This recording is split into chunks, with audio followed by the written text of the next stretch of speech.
Hey guys, welcome to Freaking Epic Podcast. What's going on, everybody, and what is going on, John?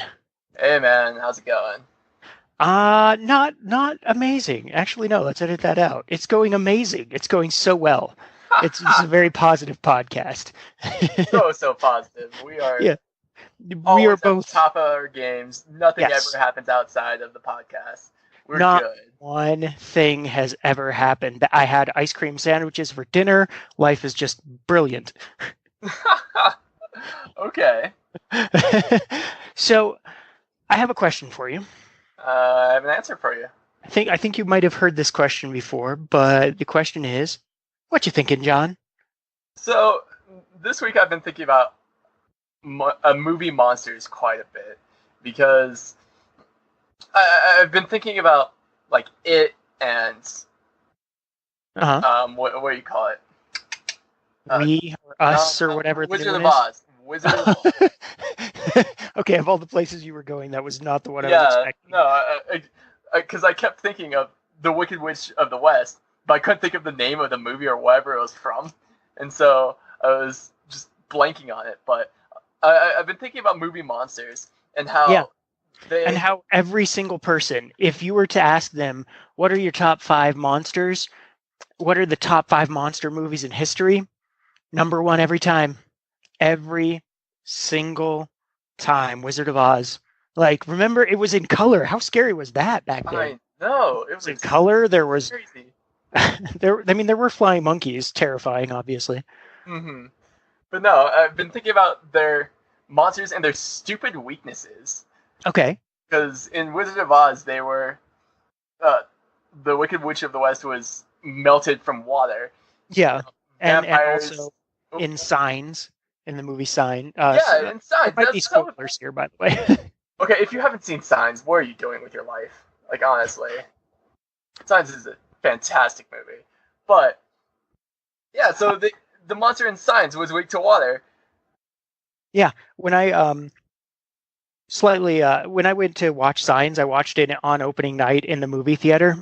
Hmm. And as this everyone's clamoring, getting excited, and then the screen starts to dim, the movie comes up, and it's just an empty swing set rocking back and forth. And I just screamed at the top of my lungs like a girl, like I was like terrified. The entire movie theater cracked up, and it was from then on. The movie was awesome. Probably also before then, but yeah, I had a good experience with Signs. But yeah, you were talking about just silly weaknesses. A lot of movie monsters have. Yeah, and I was thinking, if you could create a movie monster, what would it feed on, or what would its trope be, and what would be its dumb weakness that Uh-huh. just the main characters figure out it's weak to, and then it just seems ridiculous, but that's how they beat the monster. Like how will your characters beat the monster? Okay, okay. Let me have you go first. All right, so I've been thinking a lot about human greed, Yeah. basically, and so I figured that my monster would be something that just gives you things, but in return you have to give it something that it wants. So, for Okay. example, say you want $10. Monster's like, cool, give me that guy's wallet, not the money inside, just the wallet. So he gives you the wallet. Then you ask for something bigger and bigger, and the requests get bigger and bigger, and so then So the trade-offs basically, get bigger and bigger. And he's like, I want this woman to fall in love with me. He's like, okay, give me the heart of her boyfriend, kind of thing. so basically, it's kind of a take on what people's actual thinking is when it's confused. I'm sorry. Because Can you restate that? That confused me. okay, so basically, there are people who would be like, "This girl loves someone else." I don't know why I went to a redneck accent. Actually, I like rednecks very much. I have many of them in my family. I He'd be like, this girl loves someone else, let me kill her boyfriend and she'll be with me, because there's like prisons are full of people who thought something like that. or just, I mean, if you want money, you steal someone's wallet. Like, again, prisons are completely full of people like that who have basically thought that. Right. So that's, yeah, basically that whole idea. And so the dumb weakness of it would be either a minimalist, some guy who wants nothing, but so Okay, the right. idea is not necessarily that the monster is like roaming around and just giving deals. He like attaches himself to one person and feeds on their greed and feeds on that stuff. But he attaches himself to like a minimalist who doesn't want anything, so the demon just starves. Or he attaches himself to like a contract lawyer. So the demon's like, all right, here's what I want. I want you to sign this contract that you must fill out before we do any deals. And then when the demon asks for something, it's like, nope, that's not in the contract, kind of thing. And so now the demon can't make requests because it's a breach of contract. So the moral of the story is that lawyers are the real demons. Exactly. Like every good movie ends that way. And in the end, the real enemy was lawyers. Exactly. That would be just so ridiculous. Just, oh, this thing has driven me to kill so many people or do all of this or go insane. And yet he's defeated by a minimalist or a lawyer. Yeah, so that's actually, I mean, I think a lot of the best kind of scary movies are more or less allegories on humanity. They're basically just kind of like, let's take a look inside of us and see, you know, what we're actually doing, what we have to kind of worry about as humans. Mm-hmm. So, you know, zombie movies, you know, the is kind of usually always about people, how people band together in unhealthy ways during crisis, and you know, different things like that. Like, I kind of find it interesting that you're taking it directly there, because that's what I was thinking as well. Actually,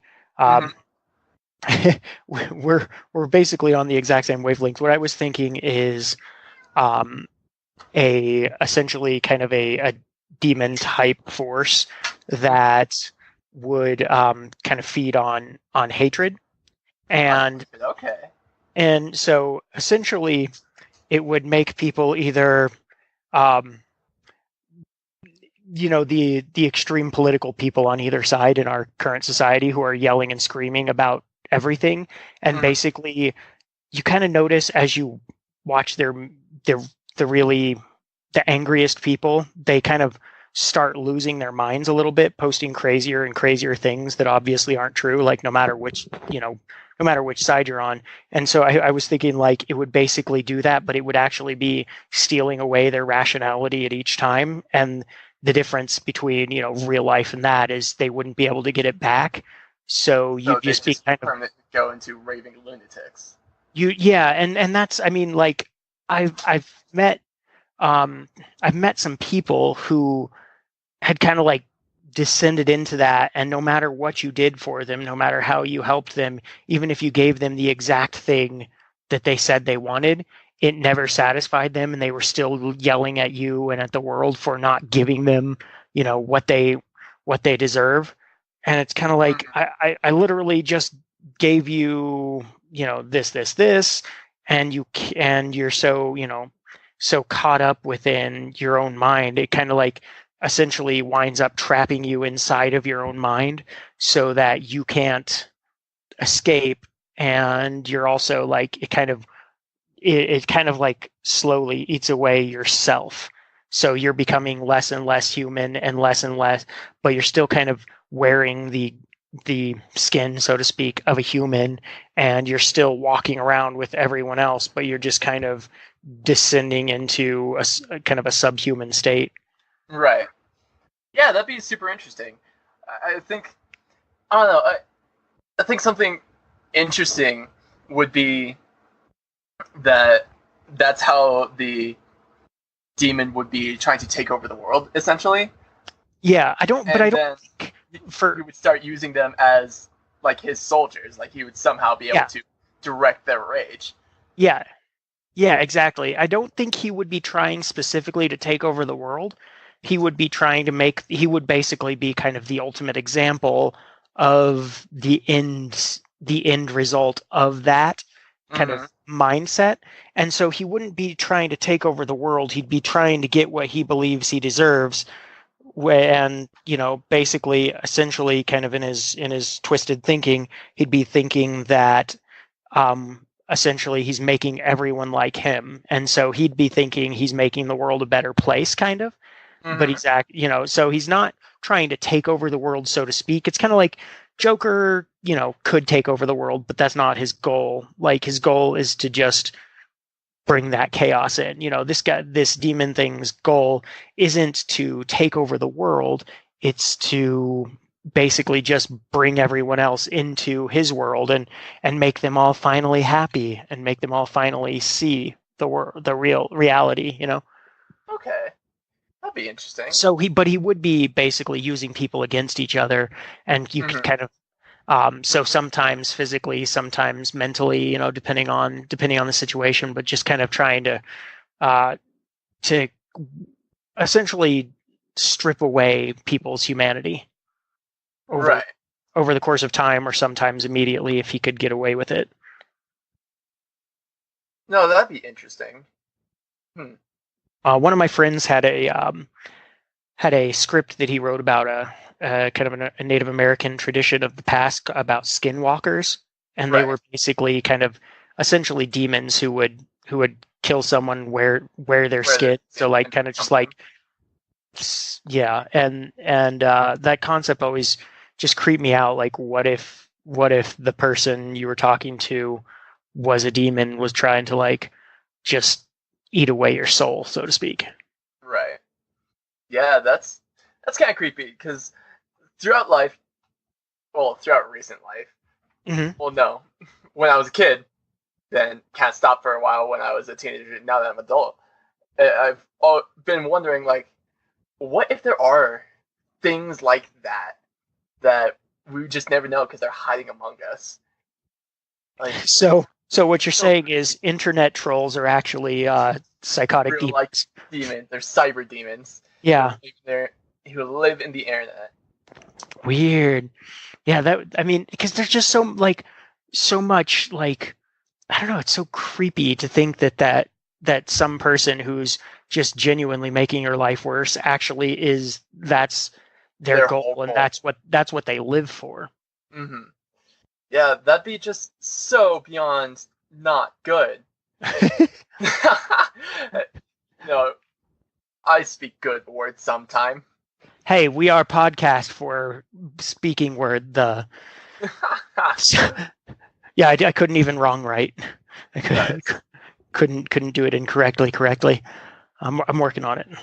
No, I had a I had another idea for this would just be a monster, more or less.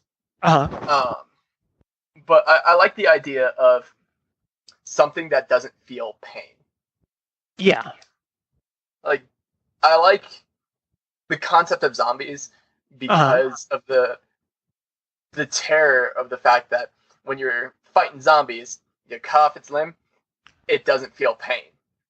But Yeah. I think it would be interesting for something that's not something that's sentient that doesn't feel pain. Yeah. I think that would be like an interesting idea for a movie or for a video game of where you can beat the hell out of this monster, but he's just gonna keep coming at you. Well, oh man, I guess that is a trope because Jason Voorhees doesn't feel pain. Yeah. And that's actually kind of somewhat based on real life. Yeah. I mean, like, that's kind of what they found out, like, I think leprosy or certain diseases like that were, is Mhm. it's not that your body parts just fall off or whatever. It's just that you lose the ability to sense pain in them. And so when you put your hand on a stove, you just you just don't notice, and you keep it there until it gets burned through. Right. Um, so, I mean, you'd have to have some sort of ability you'd have to have some sort of ability to kind of regenerate it to some degree. Otherwise, you just kind of wind up. You'd have a very short Yeah. career of Being a killing and monster. such, of being a monster. Well, I think the ability to, uh, I would say that it would have the ability to still feel, so Uh-huh. it would still have nerves in there, but it just didn't feel pain. Didn't care. It's like pain just doesn't really, it can tell there's Yeah, pain, but it just doesn't experience it the same way. yeah. It knows that something is wrong, but not the violent thing, the violent, feeling that you feel when you hurt yourself. It's Yeah. just, oh, my hand's burning, put it out, but it's not stopping me from, strangling you. Yeah, and it's kind of weird because you look at people who get to kind of great people or terrible people throughout history, a lot of them seem to just be missing some fundamental aspect of humanity. Mm-hmm. Like they're completely missing a sense of shame. And so their options are just completely different than anyone else's, or they have no, like, they just don't notice kind of social interactions in a way, and so it's kind of like a superpower and a curse at the same time. So it's weird because a lot of the most famous people throughout history have had some sort of sense that was kind of missing a little bit, and it gave them abilities to do things no one else could. Yeah, yeah, and I don't know. That's an interesting thought of just from missing one aspect, like all the different avenues, Yeah, and how well, just a single part of you, missing a single part of your humanity. yeah, I'm. Huh. I mean, my knee popped out this week, and so I'm in a No, no, on we said that we had fantastic weeks. You are telling them the truth. no, but here's the thing. Mm-hmm. Just that little piece, and now every single thing I do is different and strange, and like that's just a physical piece, not counting like a mental, spiritual, emotional kind of soul piece, like that would make you different from humanity. Yeah. Yeah. Huh. All right. So basically, what you're saying is any piece not feeling pain. I think not feeling yeah, there's just almost any piece of your brain that is missing. You'd be a very scary individual. And Yeah. obviously, some of them can be. I'm not saying like, you know, everyone who is has a brain injury is a monster or anything, but you could there's like potential if you kind of shifted it into a monster movie to make almost any missing piece just a creepy thing. Well, I think that would also be going back to the whole weaknesses thing. I think that would be an interesting concept of a movie of, say, uh, like the monster is missing something, Uh-huh. but the hero is missing something else that completely counteracts, and so they end up just being like Oh, mortal enemies. Like, so a monster that feeds on fear versus a hero that feels no fear, not yeah, because he's courageous, but because he is physically incapable of feeling fear. yeah, I that think, oh, that'd be really cool. That'd be a cool idea for a movie. yeah, that'd be a really interesting concept.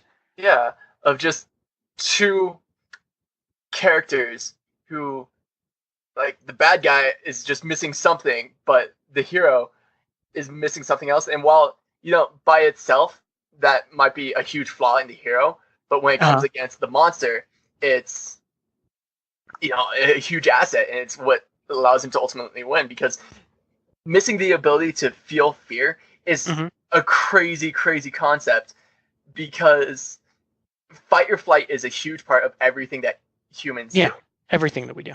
And that character would just be stupidly reckless or have no sense of self-preservation.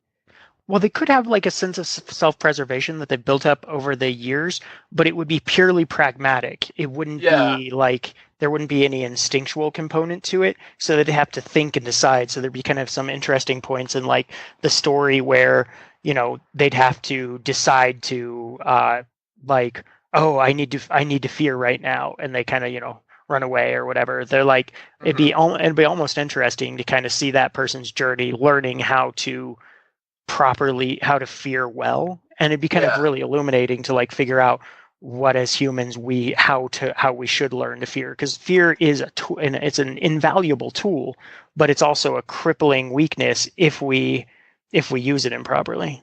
Right, right. And so, for example, like the whole fight or flight thing, you wouldn't know the difference of when to fight or when to fight. So he's wanting to go. He's ready to fight the monster, but the monster is like Jason Voorhees, and so he's a crazy, crazy thing that you can't just straight up fight. Yeah. So, like he either gets his ass kicked or he is forced to run away. But he's wanting to fight, and he's not understanding why it's not working out. Because you know what would be cool? If the main character, like, it used to kind of have fear to some degree, but basically every time he dies he gets resurrected, but he's missing a touch more of his kind of, humanness, or like a touch of some sort of important tool.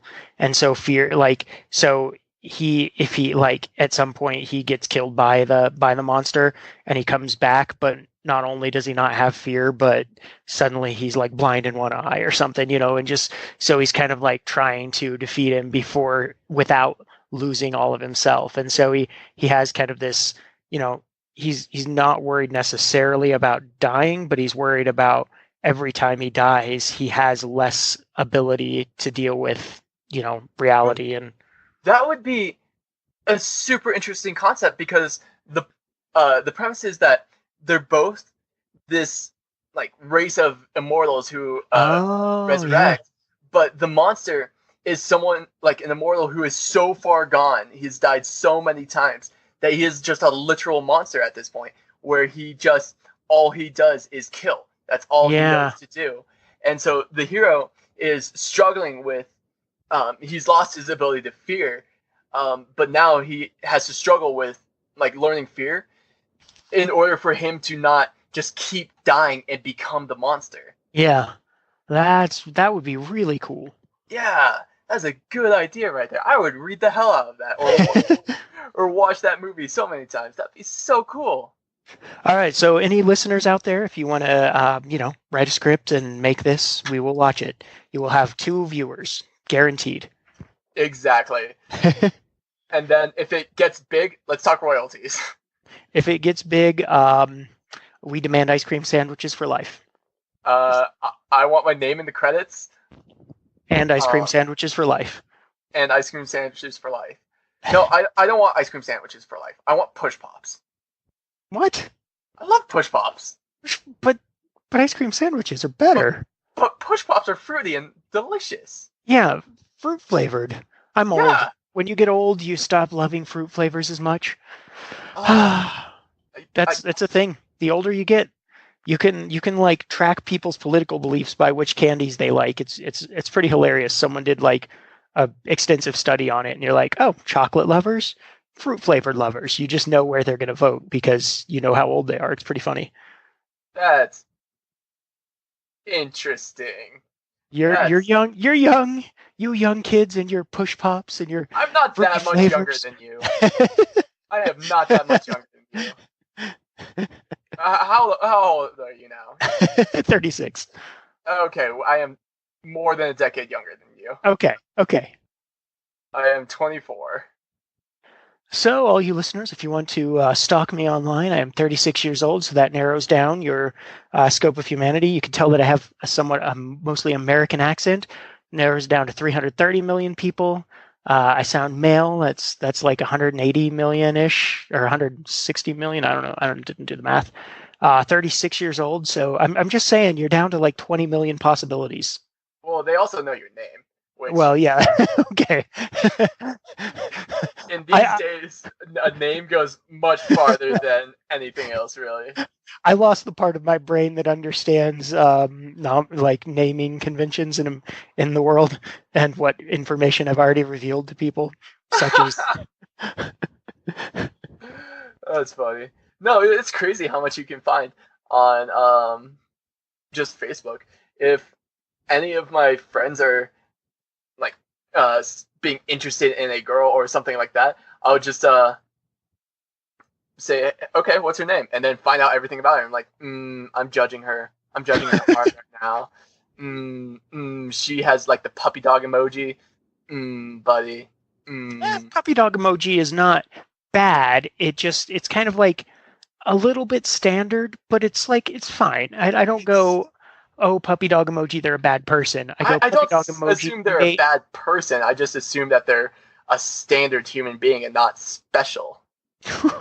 Ouch. Dang. Okay. Wow, that came out way harsher than I was intending. Wow. Listenership dropping. No one listening to podcasts ever again. Oh no. Offended mob coming after. Oh God.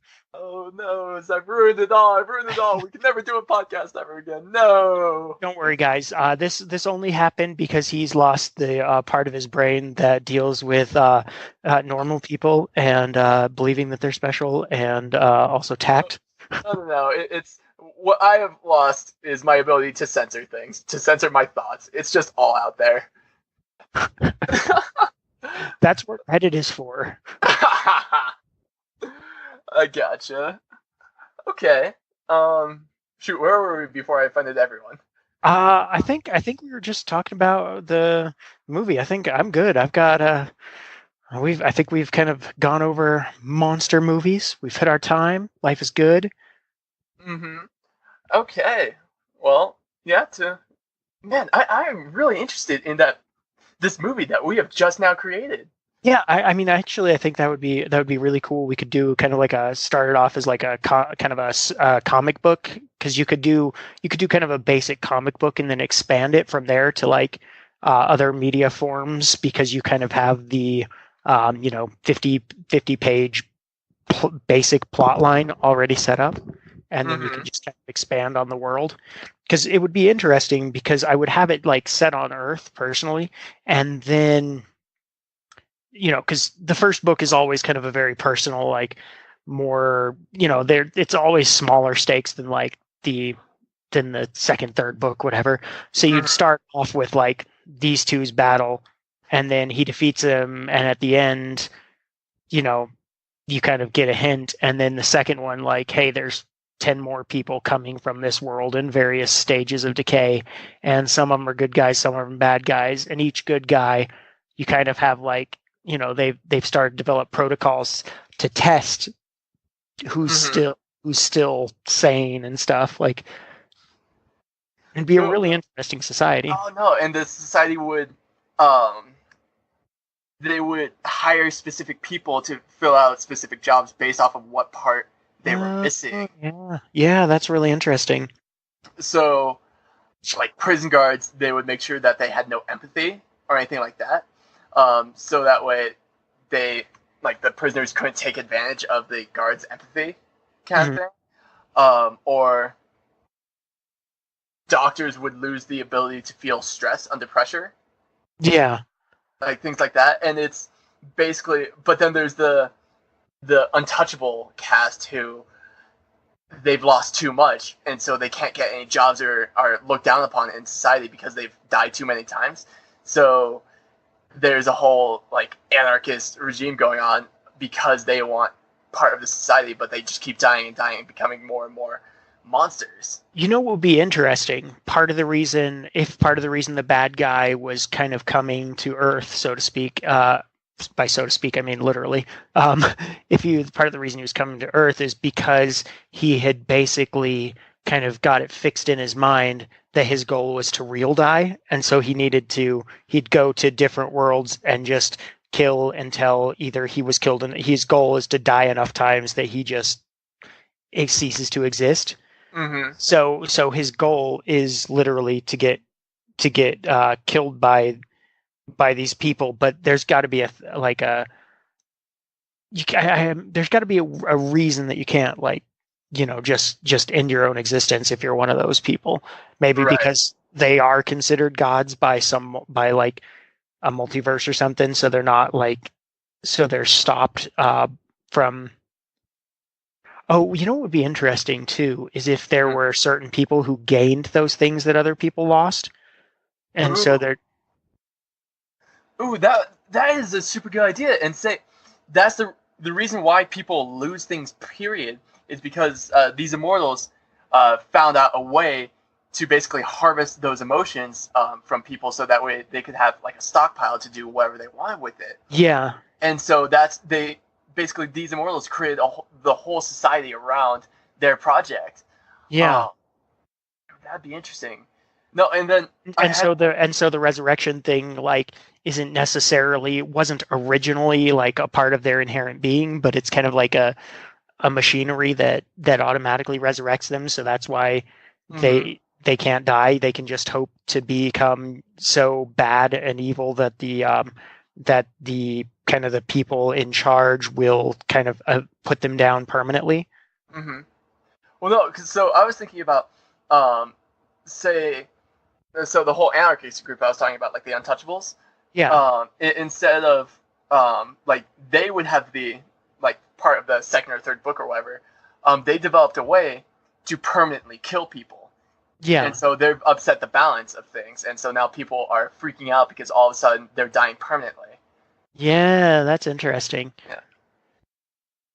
And I want like the people. It would be interesting if there were a few people who couldn't control getting the things. So instead of like going to the stockpile, there'd be people with like a double sense of fear, or a double.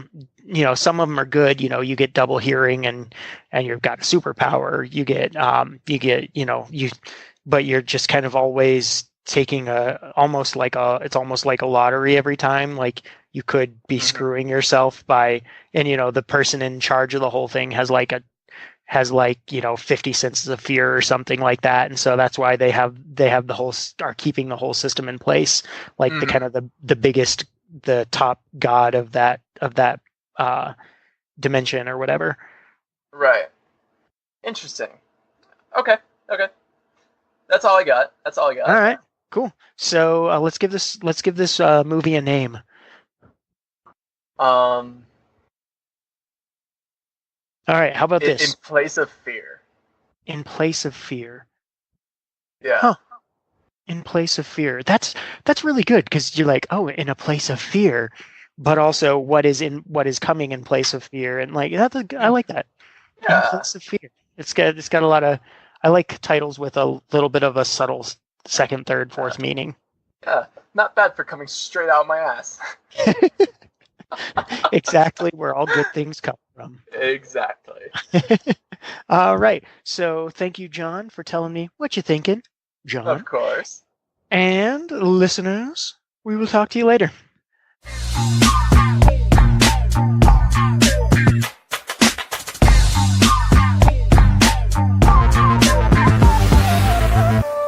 This is the outro song. It comes after we've listened along to silliness and triviality and talk about the birds and the bees. Never mind, that's got connotations that I didn't consider when looking for a rhyme.